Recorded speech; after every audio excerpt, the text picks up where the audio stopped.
we will look at the first phonetic reading. Now, you just have to judge when your child is ready.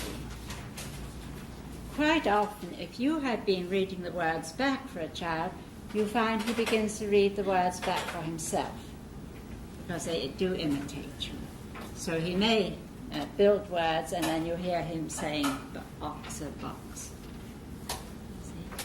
And if he at all attempts that, or if you feel he's ready, then you start bringing in phonetic work. Now, the material has to, again, to be graded. You start with your 2 or 3 letter phonetic words, and all that work is in pink. And the child will need a great deal of practice, and so you're going to bring the same work in several ways so as to maintain his interest. If every 10 days or every 2 weeks you bring in some more work in a different form, he thinks he's getting new work, he thinks he's progressing, and if a child thinks he's getting on well, then he gets on well. You know, then nothing succeeds like success. So you have to give each child a feeling of success. You see? So you do bring in the same work in a new form pretty often. Of course, you don't say, look dear, this is the same work as I've been giving you all along, you'll find it so easy. You say, oh, you've been getting on so nicely, we've got something new. And you do need a great deal of material. Is at this phonetic stage, I find that children really do have to have a tremendous amount of material. And I find they read so much that they spend the whole time, once they start reading, they do nothing but read. And they'll read all day. It's quite fantastic. And it's when they do this that they achieve reading so quickly. And it is something that I find is like measles. It goes all around the class. You know, one child begins saying, but-atta, bat, otter, cot. And they never read silently. They always read at the tops of their voices. And so your classroom becomes a very noisy place. I mean, because children's voices are higher pitched than ours, and you just have to put cotton wool in your ears if you don't like it. But everybody is going into this reading and reading out loud. And that is a very good thing, because the ones who don't get started hear it going on, and the more you hear it, the better. If there's any child that doesn't get started, then you sit down with that child and read with him a little every day until he does. You see? He has to be willing, but you know, it's very easy to get any child to be willing if he likes you and you like him. And then that child reads with you for a little bit. There are a lot of children who have been discouraged in life and they don't go forward with the same impetus as the others, so they need that extra help. But you mustn't let anybody escape, because reading is essential. You can't be educated until you can read. So that's what you're being paid to do, is to teach everybody to read at this stage. Now then, you will have to make some reading materials for yourself. I'm hoping to get them published, but until I do, you will have to make some for yourself.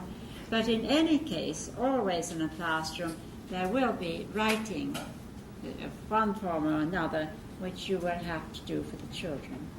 So the next thing is, first thing to think about is that the teacher must learn to write really well.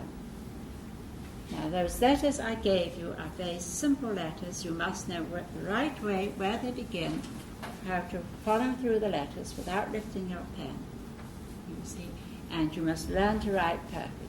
It doesn't take very much practice, but you go into the schools now and the writing is sloppy, capital letters in the wrong places or no capital letters, posters put up with incorrect punctuation or no punctuation, and the children see this sloppiness, and this is what they reproduce. It's very, very important that anything you do for the children is perfectly written. You can't write without drawing the lines, so that you know, get your large and your small letters in the right proportions. You can draw fairly big lines. So it's essential you learn to write properly, and it's essential that everything you put in the classroom for the children is well written.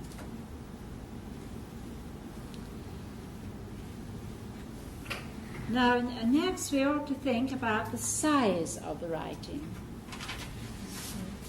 And this we find very important. If you give them words which are written in a writing which is too small, the eye hasn't adjusted to that small print, and they have more difficulty with it. On the other hand, if you give them a letter that's too big, it's harder. You don't take in the whole word. If your letters are spread out too far apart, your eye doesn't take them in as a word. So you have to really learn to space your letters correctly and the best size to use. And we experimented with lots of different sizes, and we found that lines of approximately half an inch apart was a very good size. And so we do our first writing, the small letters are approximately half an inch high. A little less, not more. Then again, we found that when we wrote with a thick pen, it was more difficult to read than when you write with a normal pen. So just a normal, you call those ballpoints? Yes, with a normal sort of ballpoint pen. And I find myself, when I correct a lot of scripts, students' work, if the work is written with a thick pen, you don't read quite as fast, it's harder, you can't read so many. There's a certain type of writing you could go on reading forever. So you're going to learn to write well.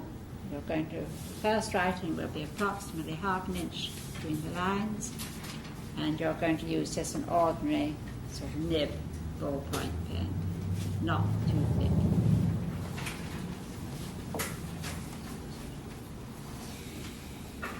Now again, we have our boxes, and which full of little objects, but now we have the words as well as the objects.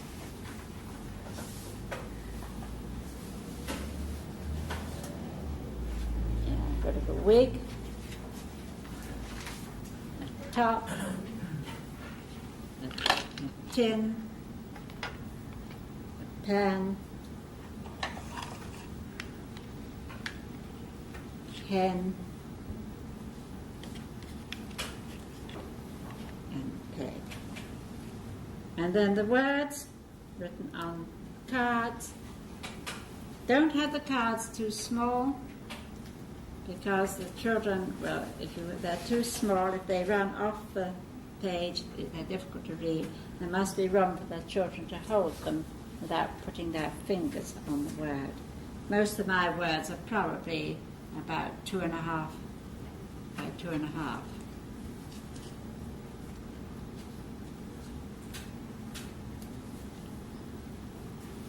Now your child would sit beside you. I'd better have a child, I think. Who would like to come? Difficult to do it by myself. Well, you come. Have you got the other kind of chair? Yes, bring that one. Just to swap the other person. Just bring that, and you'll have to have something to sit on.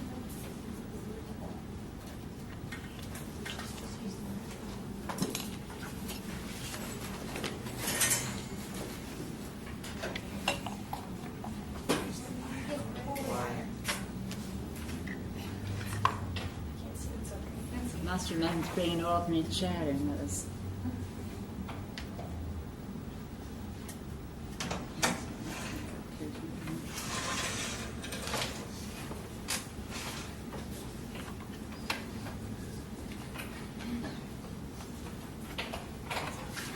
Top, tin, twig, pen, a peg, and a pen. And she wants to look at them, then she spends a minute looking at them. Now, here are the words. And these words are the names of all these things. Would you tell me the letters in? T, up. Could you? Wait a minute. Say it quicker. Quicker. Say it very quickly. Up. Up. Yes, top. That's right. You put it by the top. Now, could you say those? Paega. Quicker. Paega. Quicker. Paega. Yeah. Paega. Could you put it by the peg? Paega. Twig. There, the children say something. What you do? Quicker. What you do? Wait. All right. You get them to say the letters very quickly until they fuse. Yes.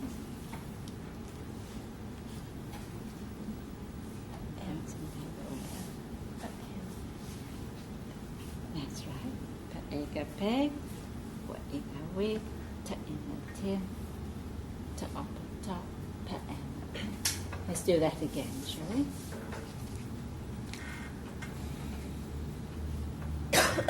Try that. Say it first. Say it first.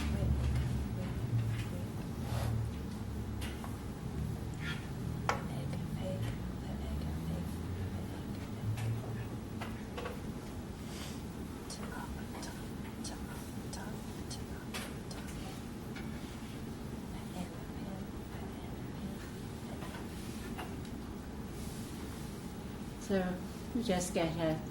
Now, the preparation that has been for this is that you read the words back for the child on the mat. You see, and if you did enough of that reading back to the child when he was building the multiple alphabet, then he should be ready to do this. So you get him to sound the word, and then you say more quickly, until the letters fuse to make the word.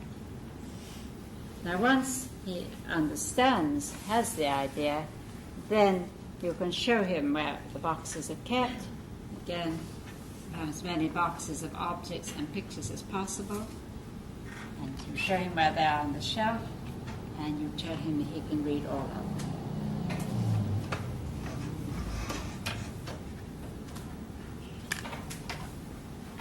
And again, the objects do attract them.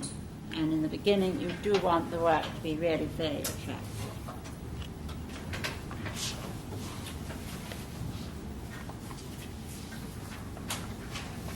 Very exciting when you first find you can read, and the teacher must sort of join in the pleasure. You don't praise them, but you do show that you appreciate what they're doing. Possibly when the mother comes to fetch the child, you say, oh, yeah, Johnny was reading this morning. So that you do show an interest in what is happening. Now, when the children have had those for a little while, perhaps 10 days' time, or perhaps 2 weeks' time, you bring in pictures. You see, mounted on thing, and the names of the pictures are 2 or 3 letter phonetic words. And the matching word cards. And you hardly need to give a lesson. The child knows how to sound the words. So you just let him put the pictures in a row. Here we have bag, pot, egg, rat, top, tub. And then he has the words, and he takes a word and reads to upper top, to upper top.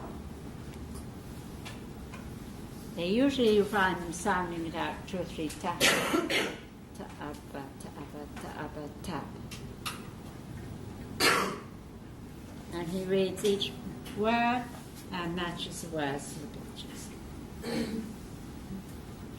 On the whole, it's self-corrective because if they make a mistake, then the last word doesn't fit the last picture. But again, you don't want to overcorrect. Just as you're passing, you glance at the work. If he's getting most of them right, well, that's fine.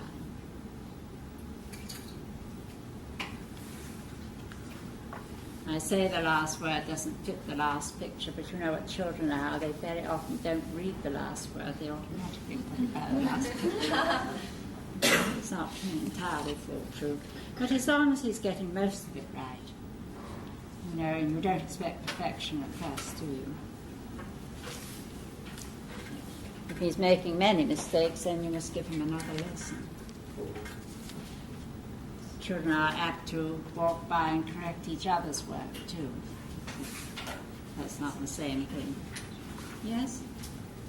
Do you have your materials organized in the boxes according to number? Do you have a specific number you put in, like the articles? Well, it's not very important, you know, 6, 8 would be a good number, 6, 7, or 8. You don't want too few, you don't want too many. But you do have as many boxes of pictures and words as you can possibly get. You want a lot of work at this stage. So, another way to do it is to mount 6 pictures on a card and to have the matching word cards in the envelope into the picture. So here they would read jug, and place it under the jug. Hut and a hen.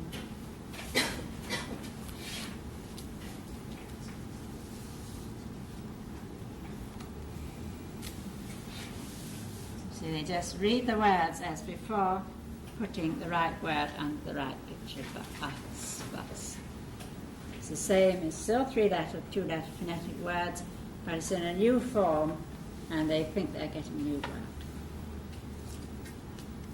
And you can have lots of these.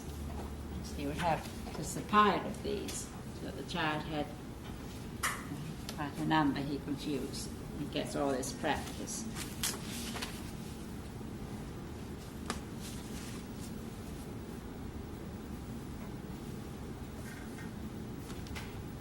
Some children are not particularly interested in having pictures. They just have lists of words. And they like these best, and they sit there reading Anna, can, ba, ega, beg, imma, fin, alta, halta, ban. You know, again. But you must never stop them and say, what did that word mean? You see, never interrupt them when they're concentrating. They look at you in surprise. They probably can't tell you, but ban. Because at first they rather read for the pleasure of just the mechanics of reading, and they're not over concerned with what the word means. They will get onto that stage, so you never interrupt them and say, what did it mean? And they always read out loud, so you can always hear if they're getting the words correctly. I never had a child for lunch read silently. And another way of giving it is what we call the secret boxes. You have these squares of coloured paper, and you write a phonetic word on each, and you just fold it up in 4, and you can have them in different colours. Yes, they love these. And the child undoes one and reads ipper dip, folds it out and puts it in the lid. Yes, they are popular. Upper, sup. And of course here you can have all the words that you can't get pictures for.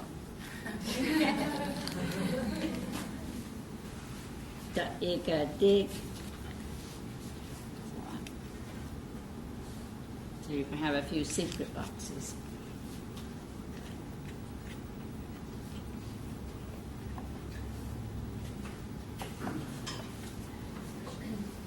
In the, like, what comes to my mind is wouldn't have a picture of a person digging. No, in the secret boxes you only have the word. No, in the boxes with the pictures, because that would be too No, complex. no, I would never I would not use a verb Yeah, that's to a picture. No, I never do that. I think that's a great mistake. I see that in many reading things. They have a picture of someone digging and the word is dig. You see, well, you can't. You can use it for a sentence. You can say, Tom is digging. But I wouldn't use a verb in that way.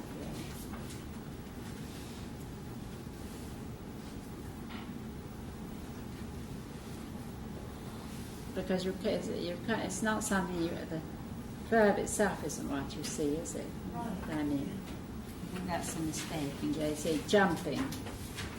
So I don't.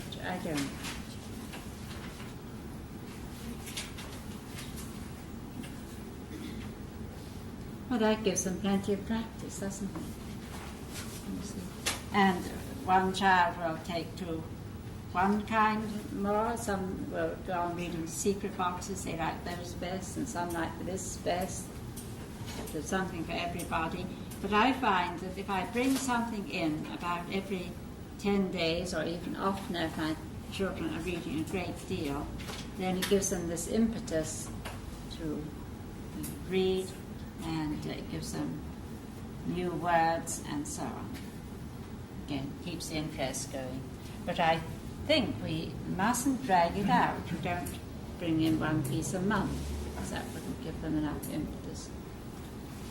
Do you ever remove material? No, not until they're past this stage entirely. While anybody's reading 3-letter phonetic words, then all that material stays. Because sometimes they go back to the first, and it doesn't matter what they read as long as they read. And this sounding the word does go on for very much longer than you expect. In fact, I had one child last term who would look at a word, and he would say bun, and then he would say bun afterwards. But still went on sounding it. Who initiates the initial experience of the reading? Is it the child who says, I want to learn to read? Or the Oh no, presented you child? are the teacher, and you're there to teach. You initiate it. Different ones at different times? Or You're going to get every child reading. you don't do it on a mass scale, evidently. No, you do. There are these individual lessons. We did have a talk on pre-reading exercises. Mainly, I find the most important thing is they come from a home where the parents read to themselves for pleasure, and they see it as a grown-up occupation. You see, and then there's a certain amount, not too much. It's overdone in some homes. A certain amount of reading to the children, but it's always something that is culturally well worth reading. For knowledge and well-written English, well-produced books. And when they come to school at any age, we would have books that were really well-produced, well-written, good illustrations, books for knowledge.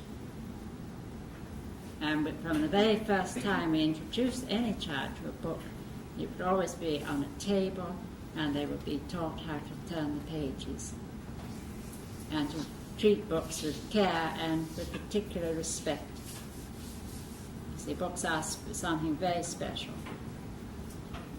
And it's amazing that we can transmit knowledge through the centuries across the world, And so, but we do cut out all that rubbish that children are being given. It deforms the mind. And we've got to have a talk on imagination sometime, but we won't do it today.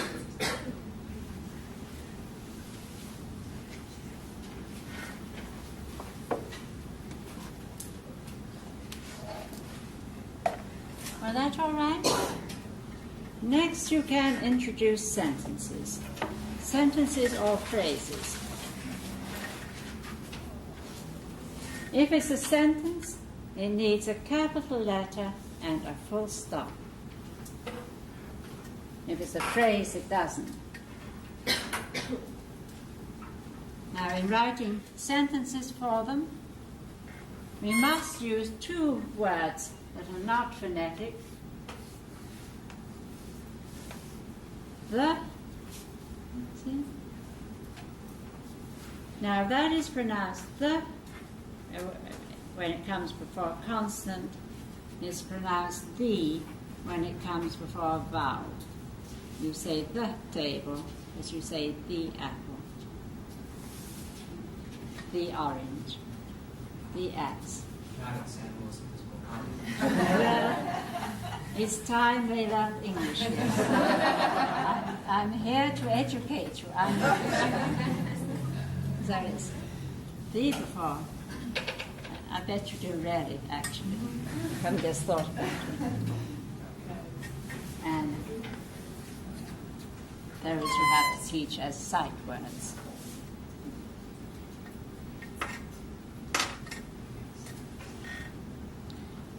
Now, again, when you write sentences, they must be sentences that are easy for the children to read.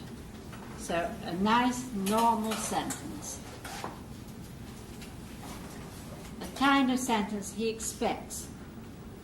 If you write him a nonsense sentence, it's very hard for him to read it because he doesn't expect the words to be in that order. He doesn't expect that sort of word. Just a very normal sentence. I think those, I'm thinking of the Sullivan readers again. They're typical of some modern readers, you know. And the first book is written with only the sound in the words. So you get it like, this is an ant am I an ant? Is the man an ant?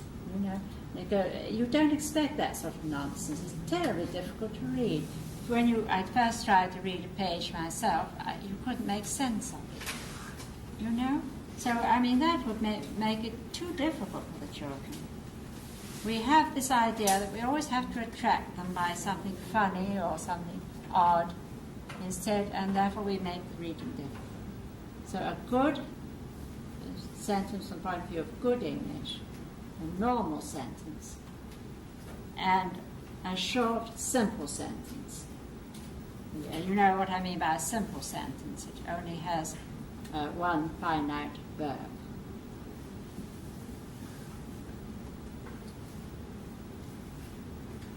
You can use one adjective, but don't use a whole string of adjectives. You can say the fat pig, but if you say the big, fat, black, pink pig, you know, it just gets too much. And it makes it more difficult to read.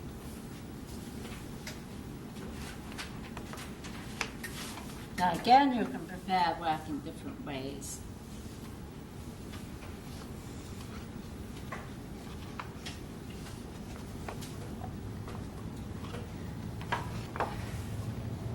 You see, you can have boxes of sentences. You just have a picture and a short sentence. See, Tom runs.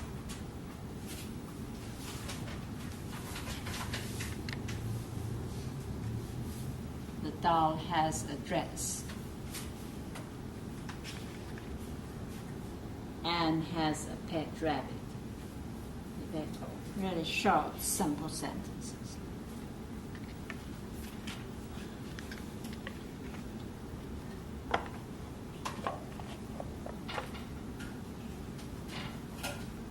We'll make them a little reading box.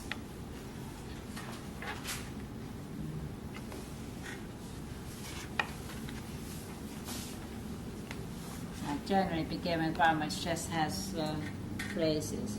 Here's one. See, just a picture and a phrase. A picture and a phrase. See, a long belt, a pet rabbit.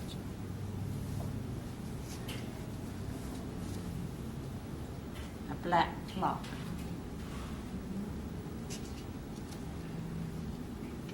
A big cat, a little kitten. Just a picture and a phrase, not more than one on a page.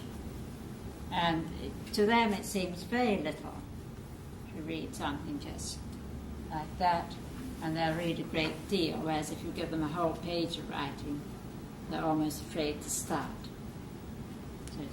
And then you can have little box with a picture and a sentence. I've got remains of many sets here. This one I'm afraid I haven't put the pictures in yet. Pig is pink.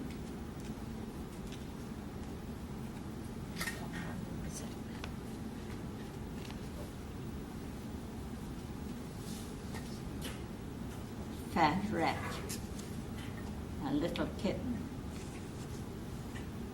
The sun is hot. The hen clucks. Just a sentence and a picture.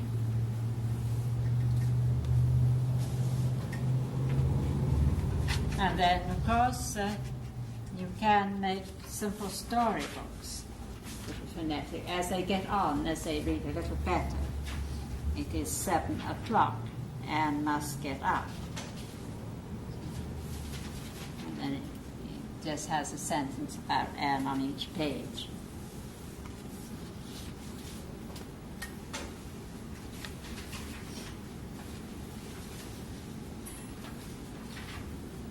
This one they were rather fond of. The pig has spots. Piglet has spots. And so on. And then you need to make a lot of these for phonetic readers for them. Some just a sentence and a picture, and some can become a storybook. You know, the same story going all the way through. And then they also like the pictures that are separate. Here I have about half a dozen pictures of a little girl doing different things.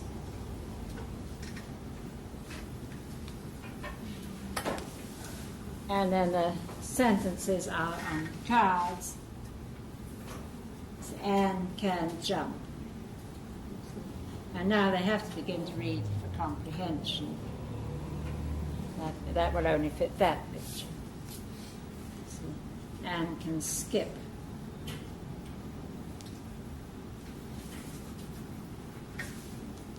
Anne can hop. And sits. And so they read the sentences and match them to the pictures. Those they rather enjoy.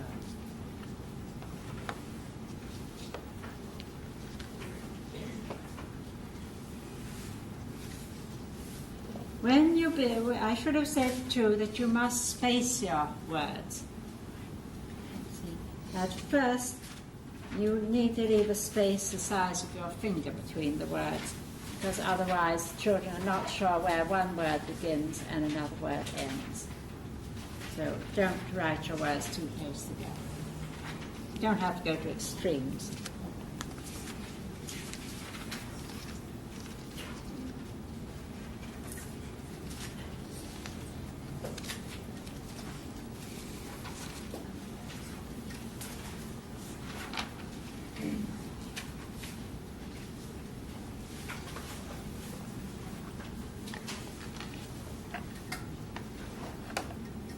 Various ones you can have a look at this afternoon. I find these are the ones that last the longest, the ones that I put the card together with a tape. You know, that tape that you use when you're doing electrical work. It comes in black and yellow, and you you put your tape down, you put your two covers with a little space between them, and then so those last very much better than the ones that I've only sewn. You can see how they're made. They're very quickly made. All right now, got a lot of reading material that is phonetic, and they need to go to read more than you think at the phonetic stage. And if you give them enough at the phonetic stage, they go very quickly later. So many books as you can make. And you do never try and write sentences only in three-letter phonetic words. You cannot write good English with only three-letter phonetic words. So the reading books come after they have had all the longer phonetic work, and words can be of any length as long as they're phonetic.